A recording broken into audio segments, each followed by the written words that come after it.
రాజేష్ గారు, యాక్చువల్‌గా మీరు గ్లిమ్స్‌లో భగవద్గీతకు సంబంధించిన ఒక డైలాగ్ ఏదో పెట్టారు. అయితే మీకు చాలా బెదిరింపులు వచ్చినాయని, ఆ డైలాగ్ తీస్తేనే గాని సినిమా రిలీజ్ అవ్వనేమని హిందూ సంఘాల నుంచి వీటి నుంచి బెదిరింపులు వచ్చినాయని అవి అన్నారు కదా! మరి ఆ ఇష్యూ సార్ట్ అయిందా? లేకపోతే ఏంటి? ఎలా జరిగింది? నేను చెప్తాను సార్ అది. ఆహ్, ఎవరైతే కమెంట్ చేశారో, ఎవరైతే అదంతా బ్యాడ్ వర్డ్స్ వాడారు సార్. చాలా దారుణంగా వాడారు. ట్విట్టర్‌లో కావచ్చు, కామెంట్స్‌లో కూడా చాలా దారుణంగా మాట్లాడారు. వాళ్ళందరూ బచ్చల మల్లె సార్. వాళ్ళందరూ బచ్చల మల్లె. ఎందుకంటే బచ్చల మల్లె ఎలాగైతే భగవద్గీత ప్లే అవుతుంటే వినరా అని పెడితే వినకుండా కట్ చేశాడు సార్. నేను ఒక మంచి పాయింట్ చెప్పడం కోసమే నేను పెట్టా. అది ఉంది తర్వాత అన్నది అది కూడా వినకుండా ఇప్పుడే కట్ చేశారు సార్ వాళ్ళు కూడా. సో వాళ్ళ సినిమా చూసిన తర్వాత వాళ్ళే నాకు మళ్ళీ రీట్వీట్ చేస్తారు sir. Sorry brother. Issue short అయింది సార్. అది ఎందుకంటే నేను హిందూ సార్. నేను సనాతన ధర్మం అంటే నాకు ఇష్టం. నా నా నా కల్చర్ అంటే నాకు ఇష్టం. నేను పవన్ కళ్యాణ్ గారికి పెద్ద ఫ్యాన్ సార్.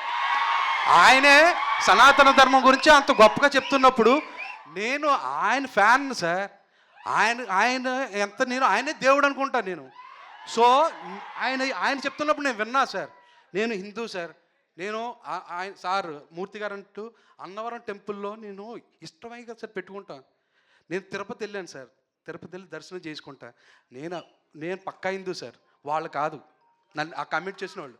ఎందుకంటే నేను చాలా రెస్పెక్ట్ ఇస్తాను సార్ నా ధర్మానికి, నా దేవుళ్ళకి, నా విధానాలకి, నా పద్ధతులకు నేను రెస్పెక్ట్ ఇస్తాను sir. I am proud to say I'm Hindu sir. Rajesh గారు సార్